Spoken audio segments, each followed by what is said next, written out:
Welcome. It's back. Simple Man Radio is back. It's back and back in action. I'm Bobby here with Danny King, Bobby Skinner. So, quick synopsis of what this is going to be since this is the first one. First, if you're watching on YouTube, you're going to see one side of my face really light and the other side really dark until I fix my lighting in here because we're recording it at 11 o'clock in the morning. So, my lighting's totally screwed. Simple Man Radio is going to be a daily show talking about just random sports events, doing whatever we want. Like, it's going to be literally whatever we want. Justin, Entertainer, I know a lot of Entertainer fans out there. He will be a part of it Tuesdays and Thursdays. Danny King with me Mondays and Fridays, and then Snacks will be Wednesdays, and then eventually it'll become Justin every day, however many months from now. Got a good amount to talk about today. We got to talk about the Eagles tanking. Doug Marrone fired. Adam Gase fired. And also, we're gonna do a word of the day. So someone give me a random word in the chat, and we'll do that in a second. Danny, how are you? I'm doing good. Excited to be the first host to welcome Simple Man Radio back. I knew we would have some stuff to talk about because it's Black Monday, but I didn't realize we would have a tanking controversy on our hands. Yeah, I guess we can jump right into that. That was so frustrating, and I get people on both sides' view of that. But like that sucked. I just didn't understand that. Why did you start Jalen Hurts in the first place? Like I don't get why you started Jalen Hurts in the first place, and then the fourth quarter, like that totally destroys any credibility Peterson has with that locker room. Like, and I really don't care which side you're on. That ruins stuff in the locker room for him. Like Jalen Hurts hates Doug Peterson today. Oh yeah, guaranteed. And I hate him saying like Nate. When you went to Nate Sudfeld, that was the ultimate sign right there. Like, all right, I've given up on this game. Nate Sudfeld's been on your roster for years. If you believed in him, why didn't you use him after Carson Wentz went down with his first injury or then his second injury? There's Nate Sudfeld. It was the most blatant example of tanking in a game I've ever seen. And as you said, he's already lost Carson Wentz's confidence. And Jalen Hurts, you saw the video of him on the sideline just shaking his head. Someone wrote they said. Doug Peterson has a lot of explanation to that locker room. Jason Kelsey was one of the players saying, you go out there to win the game. And Philadelphia didn't go out there and win the game. They went out there to maintain their 6th overall pick.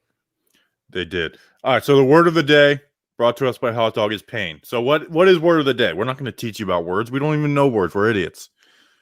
Word of the day. What word of the day is going to be, and we won't do this on every show, is I, with the Simple Man Radio Twitter account, @SimpleManRadio, just going to search that word pain, and we're going to go through some tweets, and then we're going to reply. We're going to reply in a mean way. I know this is weird. So, Danny, let's pick through these tweets. What do we want to talk about? Pain. I looked up pain. I actually like this one. Might watch Prince of Egypt tonight. Need something to ease the pain of returning to work. Oh, that's an interesting one. Then Lizzie said, when you open your eyes, you can sometimes see the pain of someone's life, but never feel it. You know what? I'm not going to mess with that person. She seems like she's going through a lot. Yeah, they're having a tough time currently.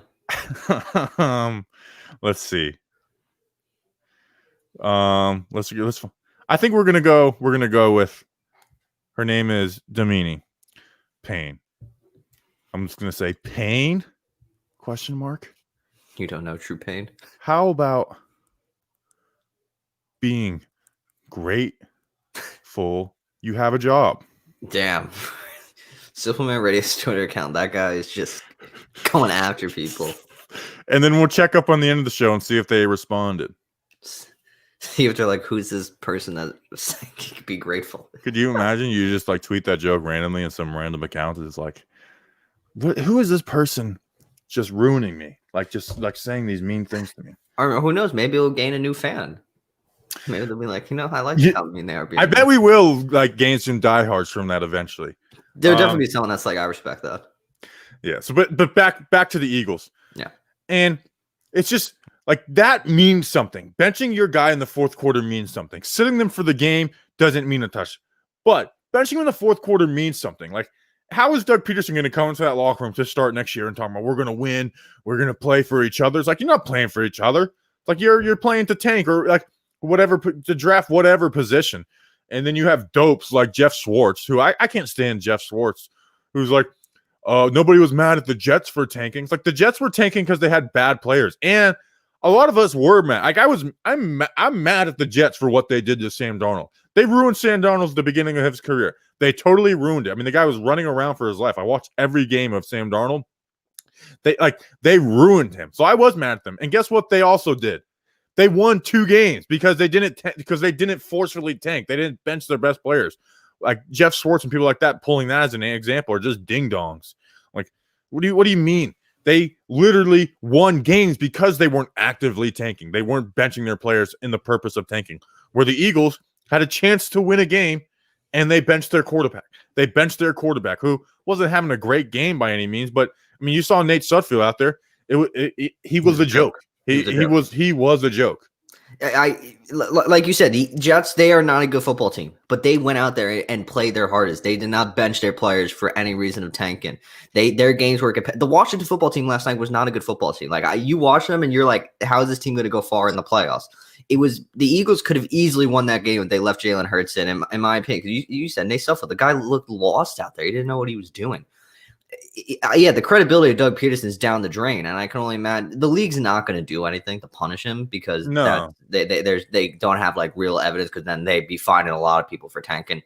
But like you said, the Eagles, what they did last night as the primetime game of game 256, they made a joke of the league on primetime television. We went from 49ers Seahawks last year, which was game of the year, which ended on the 1-yard line, to the Eagles benching Jalen Hurts for Nate Sudfeld in the fourth quarter. But do you think that do you think that he now has to try and regain the trust of Jalen Hurts? Or do you think maybe Jalen Hurts is like, do I really want to be a Philadelphia Eagle?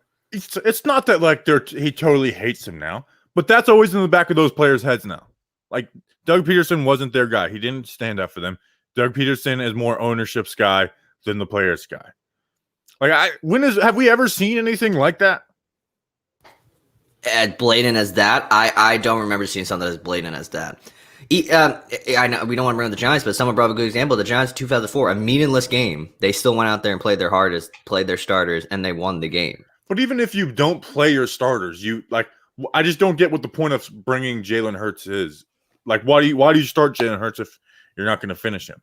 Yeah, because I thought you want to evaluate what you have in Jalen Hurts. Now you don't know if he's really the answer. I mean, he had a few good games, but he, as you said, didn't look great last night on Sunday night. So you don't have a clear answer if Jalen Hurts is your guy, because it seems like Carson Wentz is already out the door. He doesn't want to be back, and I don't blame him. Nate Sudfeld, I mean, if you think Nate Sudfeld's the guy, please put him out there next year and start him in the entire year. I would. And someone in the chat said talk about point shaving. Like, I mean, the spread was like 6 points last night. Like that. Like that's not crazy. Like that technically is point shaving, but obviously, you have to have gambling, like roots behind that.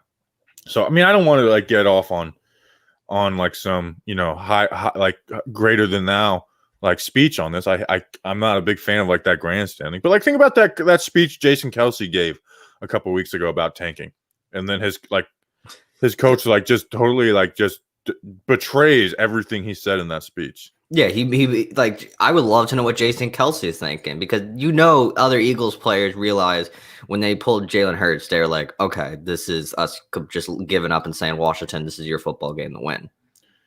I hope this girl responds. Payne, how about being grateful you have a job? Shake my head. we need to get I'm going to follow her too. Oh, you're really going to get her attention. But I mean, what it also shows is that like the entire Eagles ownership, if Doug Peterson still has a job, they were all in on this idea of. Oh yeah, I mean, it came from up top. This wasn't Doug Peterson, being a lone cowboy. This was all like this was ownership telling him to do that, basically.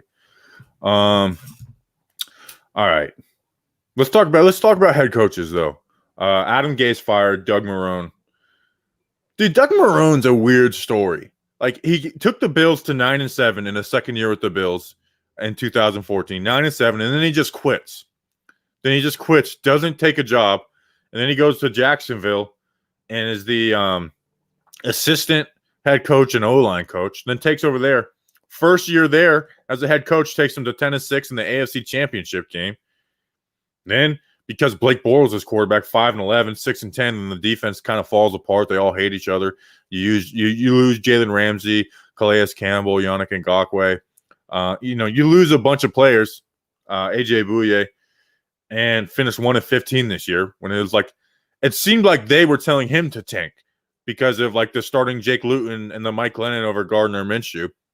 And there was a report that he was going to be safe about a month ago, and then they fire him. I don't think Doug Marrone's a bad coach, and I think he's someone who can like take control. Like Doug Marrone, to me, he may get another head coaching job. As crazy as it sounds, like he got the Bills to 9-7 when they were in their like dark years, and then the Jaguars took them to the AFC. I mean, he was like this close to going to the Super Bowl as the Jaguars head coach. Yeah, we thought the Jacksonville Jaguars were going to be like the next big thing in the league, and then, as you said, they lost the AFC Championship game, and then they just completely fell apart. No one wanted to be there. So, I mean, as you said, Doug Marrone, he was dealt a bad hand. I mean, the Jaguars really haven't been anything since that AFC Championship game, and I agree with you. He will probably get a head coaching job somewhere. Like, this is, for some reason, this screams like a Jets guy. Like, they brought in Adam Gase as a head coach and retread. I feel like the Jets wouldn't have an issue bringing in Doug Marrone. I don't think they realistically will. But what, he finished off his tenure 23-43, well below 500. But he had a 2-1 record in the postseason. So Guy clearly knew how to win in the postseason, except in the major AFC Championship game. Yeah, I know. There's rumors that the Jags want to go for Urban Meyer, which they say it's his job if he wants it. That's kind of weird to me. Like Urban Meyer complained about like the college game being too difficult for him. Like the NFL is worse. Like it's way everyone that coaches college in the NFL says like in college you have a life, in the NFL you don't have a life. Yeah, but like the Jaguars job is like the most enticing job out there by a mile. They have money. Is it? Oh yeah, they have like, I think they said they have like $100 million in cap space. They have the number 1 overall pick. It's probably the most enticing job that is open right now in the NFL. I don't know. I mean, I guess it's a clean slate, and you have the number 1 overall pick, but they have nothing else. Like they don't like they who do they have on offense? It's like Shark. Like is DJ Shark their best player on the entire team? Who's the best player on the team? I can't. I mean, probably DJ Chark probably is honestly their best player. Yeah, like think about that question. Who is the best player on the Jaguars? Josh Allen hasn't been amazing. K'Lavon Chasen hasn't been amazing. I know CJ Henderson started out the year all right, but those are all young. Like they have Andrew Norwell. He sucked. He sucked lately, supposedly. So I mean, if I feel like it would be the problem is, it would maybe be an easy job to get into because you have the cap space, you have the number 1 overall pick to start building up your roster. But the question is though, because like it sounds like if Urban Meyer is the head coach, he would be the GM. Would you trust Urban Meyer to like be a general manager type guy? I think it'd be a failure. As someone who like dealt with Urban Meyer as a Florida Gator, I think it would be a failure. I don't know. I don't get why Urban Meyer would be a good NFL head coach. Maybe I'm totally wrong. But I just feel like everything that makes him a good college coach doesn't translate to the NFL. And people are saying Miles Jack. Like if Miles Jack is your best player, you're screwed. Or Miles Jack or James Robinson. That's not. Oh, they have Josh Allen as well. But has Josh Allen been lighting the league up this year? No, I don't think he has been. The league up. I could look up a stat. I haven't heard his name at all. But it would honestly, when I heard Urban Meyer was considering that job, I was like, it did take me by surprise because I didn't think he would make a jump to the NFL. I thought he was complacent with his life on Fox, or I just viewed Urban Meyer as a college head coach. I don't, as you said, his skills, I don't see them really translated to the NFL. Yeah, I don't know. Josh Allen only played in like very few games this year. He barely did anything for them. Maybe they were tanking with him. Might have been tanking actually. Do you think there's any chance they go Justin Fields over Trevor Lawrence? Because I guess that's something we could talk about since that happened on Saturday or Friday. Trevor Lawrence in his last 2 bowl games has been horrible. Like horrible. And I know there's talks about like fumbles and stuff. Even on the second drive of the game, you'll see him where he misses that guy deep. He's about to get hit, and I've never seen someone avoid a hit like that before. Like I was like, oh my gosh, is this guy a pansy? Like it was so weird. Like I don't want to judge him off one play, but that was so weird. And that's something when we were 0-5 and the tank for Trevor Lawrence stuff was hot for the New York Giants. I was like, his game against LSU, he sucked. Like he sucked against LSU in this game. I mean, he just looked rattled throughout the entire game. And I Warren, someone in the chat saying Trevor Lawrence wasn't really that bad, but considering what Clemson is against Ohio State, to me, that was that bad. Wasn't that bad if he does that on, you're not freaking about that on an NFL level performance. But in college football, when you have the kind of players and coaches you have at Clemson, to me, that is a bad game. Oh, it was a horrible game for Trevor Lawrence, and that was the first game where I was wondering if Justin Fields he's coming from Ohio State, coming from basically that same system Dwayne Haskins came from. I was thinking back in my head, I was like, is this just going to be?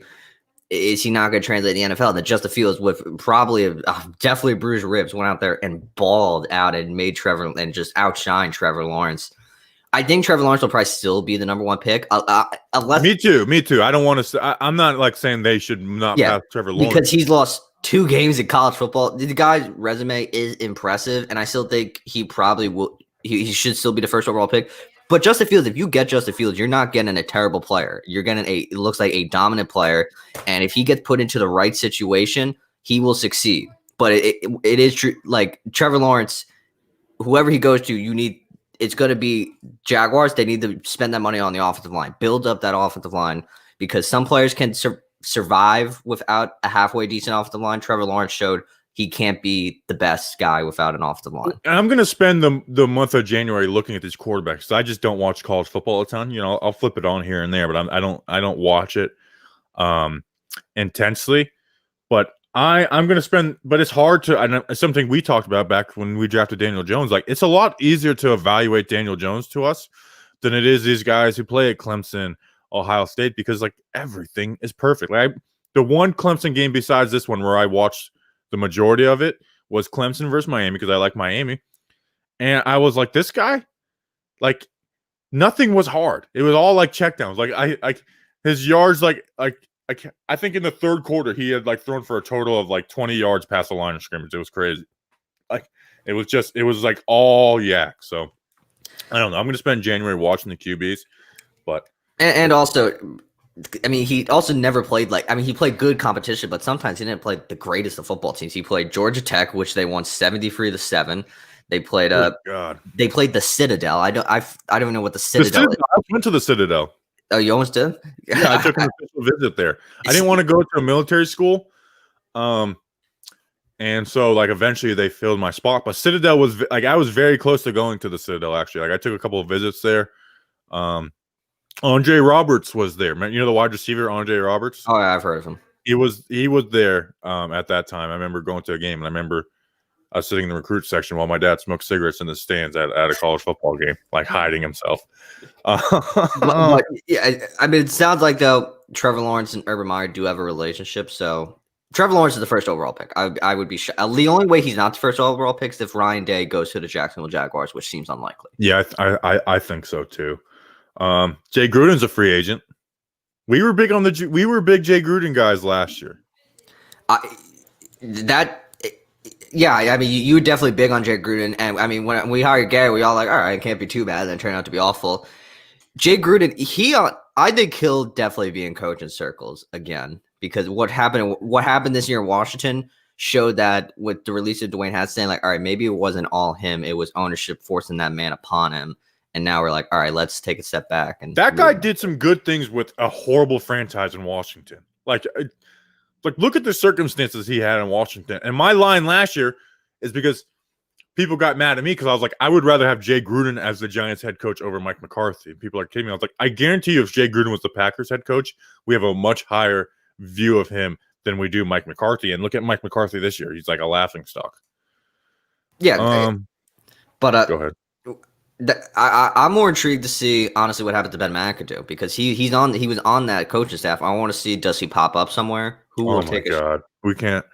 I'm saying though, Dallas is right there. Mike McCarthy, that was his protege, and Ben McAdoo. Who knows? A reunion might be in their future.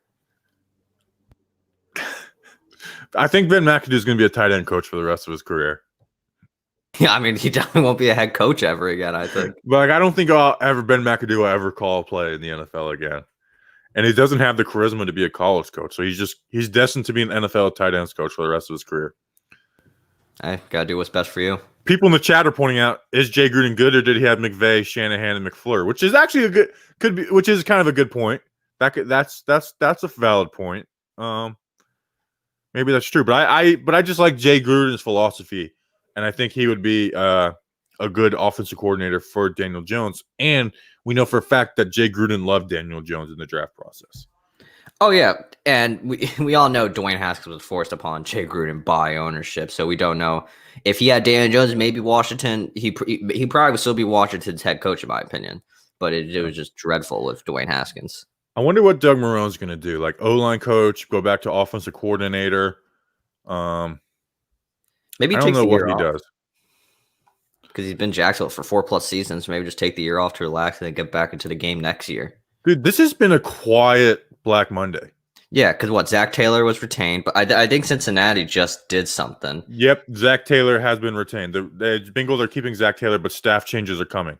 Okay, so that makes I was on board keeping Zach Taylor because I don't think he has not been dealt a good hand in Cincinnati. He lost his #1 pick. Their defense is awful. They don't have really great I mean, they have T. Higgins, but AJ Green's nothing. So I'm all for keeping Zach Taylor. Yeah, I thought Taylor was in a similar situation to Shermer, where the first year, obviously really bad. Then he gets his QB. The QB looks good under him, but the team isn't winning games. And then the difference is Burrow got hurt.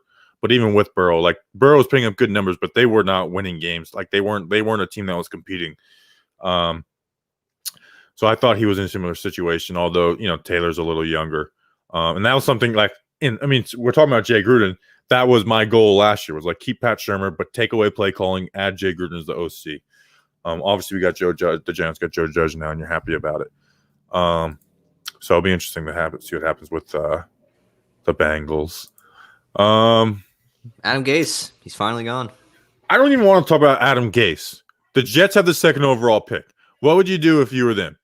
Would you try and get if you could get a haul, say you get 2 first rounds, 3 second-round picks for that 2nd overall pick to drop back, let's say 8 spots.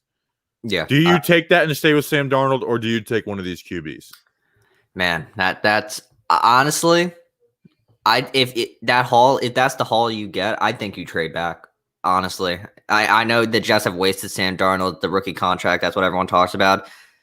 But definitely, you got to take a haul because the Jets are still far away from being able to compete in the NFL. So take the haul, trade back, get some quality pieces, build it up, and take it kind of. I guess it would be the long road, but definitely take the haul because we saw what happened. Or if you want to take a running back with the 2nd overall pick, go right ahead.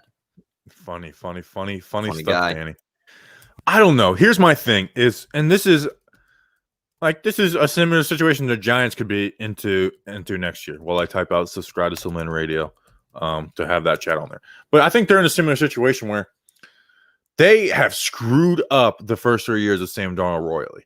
And it would be hard for me to go into year 4 with Sam Darnold knowing you could have if you have one of these QBs. Here's what it's like for me. If you flat out love Justin Fields or Zach Wilson, you take them and you do what you have to do to build up the O-line. You don't even need to have the best wide receivers, but you have Mekhi Becton. Who's a beast. Keep him.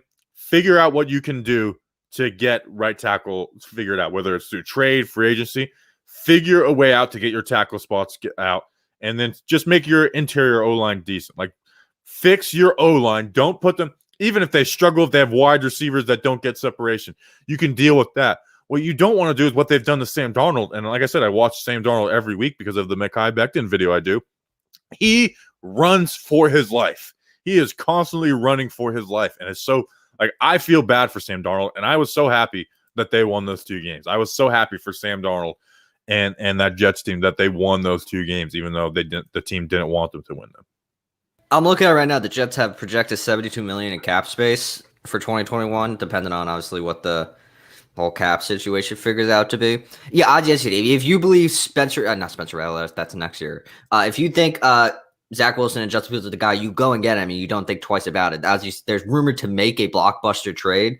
So if you think those 2 are the guys, go right ahead. The Jets have the money to work with to possibly sign a solid right tackle, even right guard.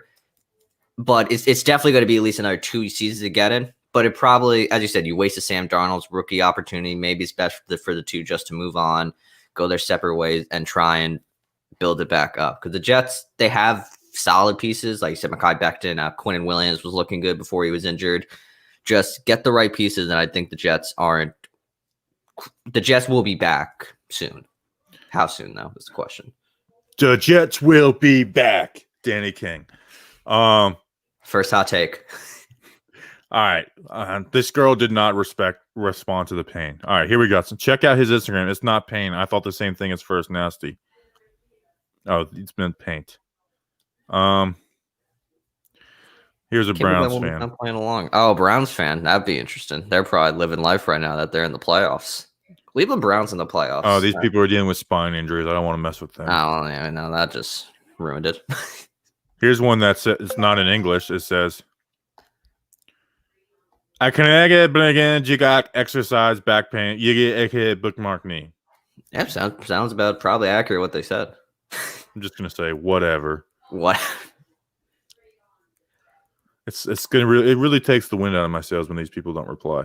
They gotta play the game. Oh, and they deleted the tweet. What the heck? Damn, you really even made them delete the tweet. Honest question for you: Here's one. I'm just gonna. I'm not even gonna watch the video. I'm just gonna say, shut up. Someone will bite the bait eventually. Question for you, Jerry Reese. What do you think about him getting the second opportunity if he does get it? I think it'd be funny that he goes to Carolina and Gettleman would be in with the Giants. Oh, that would actually be amazing. That would just. Jerry Reese deserves a second opportunity because whatever happened with the Giants towards the end was. I mean, one. Just he spent like billions of dollars to rebuild the defense and it failed after 1 year. So he does deserve a second opportunity. But I'm just more intrigued to see would it actually work. Because like 2007, people say that was the Ernie Accorsi Super Bowl. 2011, that was him. But yeah. Okay. I'm putting the link. Subscribe to Stillman Radio. Let's see. Hey Bobby, is Trailer Parks a really good TV show? I'm looking for something new to watch. Yes, it is. It's good. It's good, wholesome, clean comedy. Yeah, I watched a few episodes and I was like, man, this is such a family friendly show. It's family friendly, just like Stillman Radio. You just got to scroll through all like the 90 other shows they made based off that series. Yeah, they do a bunch of someone actually DM'd me. It's like I'm trying to watch talk Trailer Park Boys, but there's like a million things. What am I supposed to watch? I'm like, just watch the show. Do we have any other like news? No, as you said, it's been a slow Black Monday. Like no one's been making crazy moves. Every move so far has been expected. I mean, the only other move that we're probably waiting for right now is Chicago, but they're in the playoffs. They're not going to move on from Matt Nagy and Ryan Pace. I don't think they're going to move on anyways. I think Trubisky's coming back next year. That's so funny. What was I going to say? Washington fans got mad at me yesterday because I responded. Did you see the video of Alex Smith or the picture of Alex Smith turning his brace into like a Lombardi trophy? I didn't see that. And I just replied like, cute, but he's not going to the playoffs. And Washington fans were coming yeah, Washington knows they're only in the playoffs because you. Here we go. We got the sneezing going. Happens every few episodes. Happens every once in a while. Just a barrage of sneezes. Well, Washington's only in the playoffs because the Eagles tanked. They're not going to make it out of the first round. Oh, no way. Wawa. I was wondering, someone who yelled "Go Giants" at me. That's crazy, Max. You're a pool guy, Max. I'm a pool guy too. Claimed to be the best pool guy in Florida. That's crazy. So I think that's my first public sighting, which it just doesn't happen to me because I'm in Florida. Yeah, because I mean, Giants fans are quite big in Florida. Like they are, but like I didn't think there'd be talk. You should have stopped me, dude. I would have put a magnet on your truck. Damn. Hey, just meet up at the same Wawa again. I've been going to Wawa for breakfast. See, when I started working from home, I was making my own coffee every day. Where when I did pools, I would go to Dunkin' every morning. The last 2 weeks, though, I've gotten back into going to Dunkin' every morning. Got my Dunkin' right here. Got my large coffee to try and wake me up for the rest of the day. You save so much money when you make your own coffee, though. Oh yeah, you save a crazy amount of money. But so now I'll make like a pot in the afternoon, and then drink that. Hey, nothing wrong with it. There's nothing wrong. I saved myself $8 by unsubscribing from that stat head reference page, just because I wanted to save $8. So and Dunkin' raised the prices again. So if you think about it, if I go every day for 2 weeks, that's $42. And then one of those big things of Folgers lasts me probably like 3 weeks. So I'm spending an extra $60 every 3 weeks. I mean, Dunk, it is crazy expensive, but it's worth that extra money because Dunkin's coffee is amazing. Is Simon Radio going to be strictly just live streams? It's going to be on the podcast app. Like as soon as we're done here, I'll put it on the podcast app. I know a lot of people are asking Giants questions. This isn't going to turn into a Giants Q&A. We're going to do those, but I want this to be kind of separate from Giants content. We'll talk about the Giants when the Giants are in the news. There's no Giants news today. They're taking their time. They're meeting now. At 11:30 they're having a team meeting right now. So we'll see what happens. Tomorrow will be Entertain. It'll be on Entertainer's channel. Wednesday we'll be back on this with Snacks, and then Thursday we'll be Entertain again, and then Friday we'll finish the week off with Danny. Danny, go make sure to follow Danny at Danny King ____. Right harass him. Harass me, please. Please come over and harass me. I enjoy the harassment. I like people are hating on Bobby Justin. Come hate on me. Call me ugly. Come on, people. Bring Speaking some of harassment. Did we get anything? Someone's gonna bite the bait. It's the first day. Maybe people are just not attuned with Simple Man Radio. It's gonna take over the world. That pisses me off. Should I? Well, let's reply to Jeff Schwartz. Can we reply to Jeff Schwartz from it? If you want to, or you can watch Mark Schlereth. You'll definitely get a response from Mark Schlereth. Jeff Schwartz. I just want to reply like "eat crap," to Jeff. I really don't like Jeff Schwartz. I think he's the most annoying athlete on Twitter. Former athlete. Yeah, he thinks like he's all that when the guy was. His podcast name is like Jeff Schwartz is smarter than you. Like he's so arrogant. He doesn't deserve to be arrogant. The guy thinks he's like the best football player to have ever walked the face of this earth. When that's just far from the truth. Yeah, Jeff Schwartz, you suck. Don't listen to Simple Radio. But everyone else, thank you for listening to Simple Radio. We'll be back tomorrow at 11. Podcast apps will probably be out around noon. Tell your friends. Appreciate you guys. See you tomorrow. Stay simple.